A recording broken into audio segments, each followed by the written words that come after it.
Hello, my name is Jennifer Cohn. I'm an attorney and election security advocate, and I'm making this video to warn the public that it is in grave danger of being scammed by pretend fixes to our computerized election system. And I say this because I believe that the problems with our election system and the severity of the corruption tainting our election system and the amount of misinformation that has been circulating about our computerized election system, there's just a lot worse and a lot deeper than most people realize. Okay, so first of all, the myth of decentralization. How often have we heard that our election system is too decentralized to allow an outcome-altering hack? Unfortunately, this is just a lie. Only two vendors, ES&S and Dominion Voting, account for more than 80% of U.S. election equipment. And if you add in Hart Civic, that number goes up to over 90%. So if any of these vendors were to be infiltrated by corrupt insiders or hacked, it could wreak havoc on elections throughout the United States. Okay, who owns and controls these vendors? Well, unfortunately, they are owned by private equity, and the vendors refuse to disclose who the individuals are behind that private equity. So we often hear concerns about dark money funding political campaigns, but for some reason we really aren't hearing enough about how dark money is funding the election vendors that are used to record and count all of our votes in these all-important elections. What we do know about the vendors is far from reassuring. Dominion Voting accounts for 37% of U.S. election equipment, and it does most of its programming in Serbia, whose president is quite close with Vladimir Putin, so we might as well actually have the voting machines being programmed in Russia itself. Not only that, in 2016, about 6 months before the 2016 election, Dominion Voting named a new senior vice president who was a former executive of GTech, an international gaming company that was a former client of Paul Manafort. ES&S, it accounts for more than 44% of U.S. election equipment, and it has the contracts in Georgia and Shelby County, Tennessee, where voting machines seem to be losing votes from predominantly black neighborhoods. And this is not up for dispute. It's something that Elijah Cummings was investigating in the House. Hopefully that investigation will continue despite his recent passing. It's also something that is the subject of federal litigation in Georgia, and it's been, the missing votes in Tennessee were reported by Bloomberg. ES&S was founded in the 1980s by two brothers with money from two religious right billionaires who were both prominent members of a group called the Council for National Policy, or CNP. To give you an idea of what the CNP is about, its recent members have included the entire Cambridge Analytica crew, by which I mean the Mercers, Steve Bannon, and Kellyanne Conway, as well as Richard DeVos, Wayne LaPierre of the NRA, and a convicted embezzler whose nonprofits appear to have caused massive voter data breaches in the last several years. In 2000, one of the two brothers who founded ES&S was named president of another vendor called Global Election Systems, which later changed its name to Diebold Election Systems and was actually acquired by ES&S in 2009. At which point ES&S accounted for 70% of U.S. election equipment. Equally troubling, as discovered and revealed by election integrity advocate and author Beverly Harris, Global Election Systems' largest shareholder and senior programmer was a convicted embezzler whose crimes involve sophisticated tampering with computer accounting files. And according to The Guardian, this convicted embezzler programmed the tabulators used to count 1/3 of the votes in 37 states in the 2004 presidential election between John Kerry and George W. Bush. ES&S in recent years has also leaked 1.8 million, the voter data records of 1.8 million voters in Chicago. It leaked North Carolina's voting machine passwords. It leaked its own employee passwords. Recently, you might have heard about all the voter purges in Ohio. ES&S was responsible for wrongly including think it was actually 1,600 voters on that voter purge list, and this was only discovered by election integrity concerned citizens who were reviewing the voter purge lists. ES&S has also made $30,000 in donations to the GOP since 2013.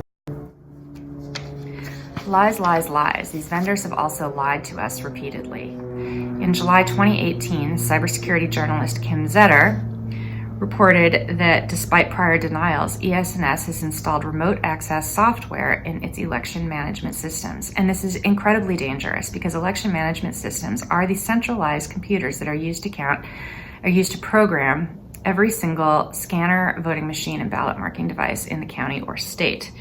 And in many cases, they also include the central tabulators that aggregate all of the precinct tallies for the county or state.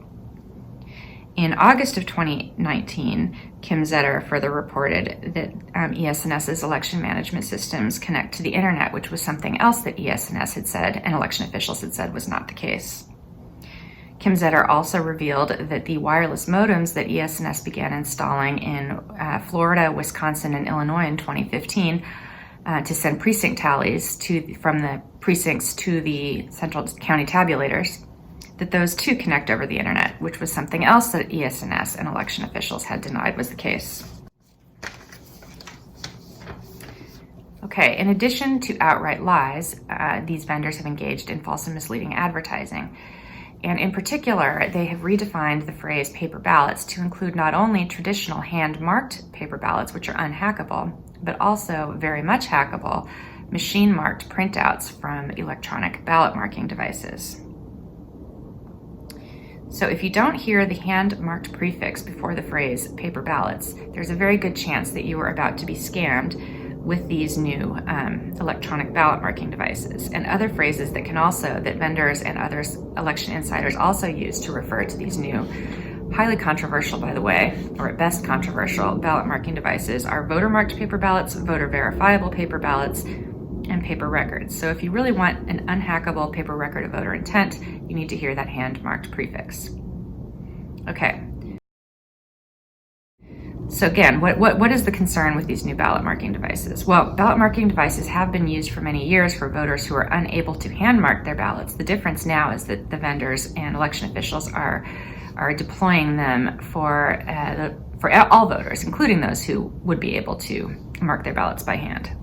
And the whole point of having a paper ballot is to have a software independent record of voter intent that can be then manually counted or manually audited by hand, and compared with the electronic vote tally. So if you have, do ballot marking devices, here, look at the picture of the ballot marking devices. Do they look software independent to you? Of course not. It's a joke. So if you have a software dependent, hackable paper record of voter intent, it sort of defeats the whole purpose of having that paper record of voter intent. And of course the concern is, so these paper printouts include a summary of the voters' supposedly of their intended selections. But the problem is they can also include fraudulent machine marks or omissions. And even if some voters notice the fraud, other voters, of course, may not. And in fact, ES&S itself admitted during a demonstration that it doesn't expect most voters will take the time to actually review these paper printouts, which is something that's been borne out by recent studies, which show that most voters do not look at machine-marked printouts from electronic voting equipment. On top of that, in addition to the human readable text, these paper printouts include a barcode, and the barcode is the only part of the printout that is actually counted as your vote. And of course, voters can't read barcodes, so this further undermines the transparency of our election system at a time when we should be pushing for more transparency. The problem is quite significant, as many jurisdictions are moving to these new barcode ballot marking device systems for use by all voters. Georgia, South Carolina, New Jersey, and Delaware are all moving to these new barcode, they call them BMDs for use by all voters. In addition, counties, and in many cases the largest counties in the state, counties in the following states are moving to these new barcode BMDs: Pennsylvania, Wisconsin, Ohio, Tennessee, West Virginia, Texas, Kentucky, Indiana, Kansas, California, New York, and North Carolina. And of course, this is very dangerous because a corrupted paper trail will result in a corrupted audit. Speaking of corruption, it appears that corruption is fueling many of the purchases of these dangerous new barcode ballot marking devices. As I mentioned, ES&S has donated $30,000 to the GOP since 2013. In addition, the Senate Majority Leader, Mitch McConnell, who has refused to allow a floor vote on the SAFE Act, which is an election security bill that would actually ban these barcode systems, as well as banning remote access and wireless connections and internet connectivity. He's blocked that from going to a floor vote. It turns out that both ES&S and Dominion Voting, through lobbyists, have made donations to his campaign. Philadelphia, which is the largest county in Pennsylvania, recently chose a very controversial ES&S barcode ballot marking device after its two decision makers received donations from ES&S lobbyists.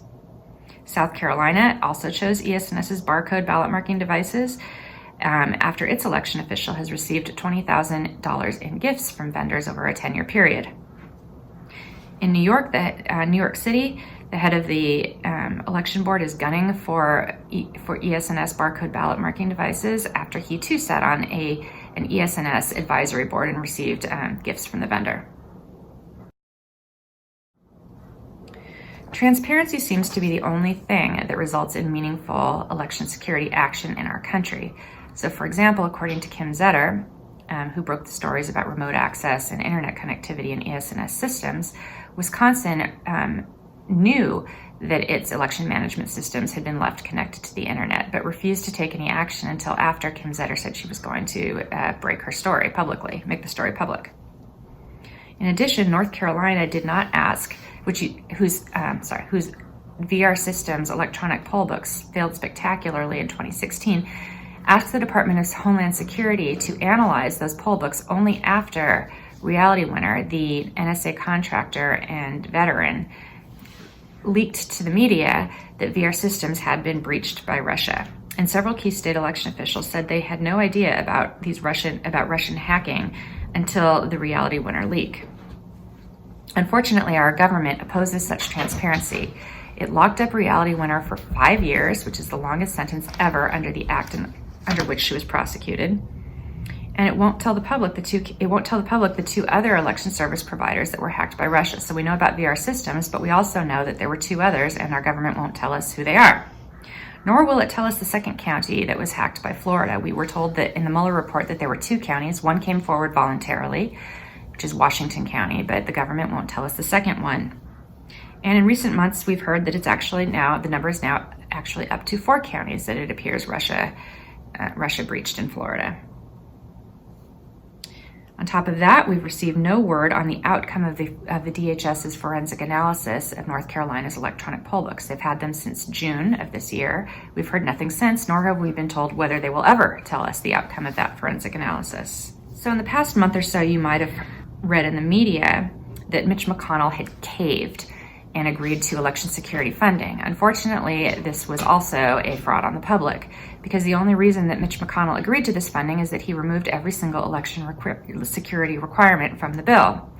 It shouldn't really be called election security funding at all, because what it is a payout to the corrupt vendors and election officials who can spend the money on anything at all election related, including they could buy a coffee maker, they could buy paperless machines, they could buy more wireless modems and remote access. They can use it on anything. So what are the goals that we should be aiming for in 2020? Hand-marked paper ballots is the primary voting system. Remember, if you don't hear the hand-marked prefix, there is a very good chance you're going to be scammed with these new barcode ballot marking devices, which we do not want. Robust manual audits for all races in 2020. In particular, the type of robust manual audit that's supported by the League of Women Voters and Common Cause is called a risk-limiting audit, and we should be pushing for this in 2020 for all races. We should also be pushing for a removal and a ban on wireless modems, internet connectivity, and remote access with election equipment. And we should push for a ban on barcode voting. Voters with disabilities should be allowed to use ballot marking devices, but these should produce full-face ballots that are indistinguishable from hand-marked paper ballots, and they should not put votes into barcodes. Barcodes aren't helpful for anyone. They're not helpful for voters with disabilities either. They just make voting less transparent and therefore more susceptible to undetectable fraud. So the SAFE Act is the election security bill that includes most of these requirements, and it's already passed the House and it's sitting in the Senate. We should be pushing all of our Democratic senators, to endorse this bill, and we should ask the Republican senators to support the bill as well.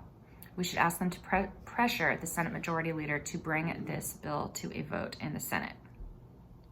In addition to that, we should ask the House, over which the Democrats have the majority, and we should ask them to subpoena the voting machine vendors themselves while they still can, to find out who is behind the dark money that is funding these voting machine vendors. It is completely outrageous that we have no idea who is behind these companies that really hold the keys to our democracy. Thank you very much.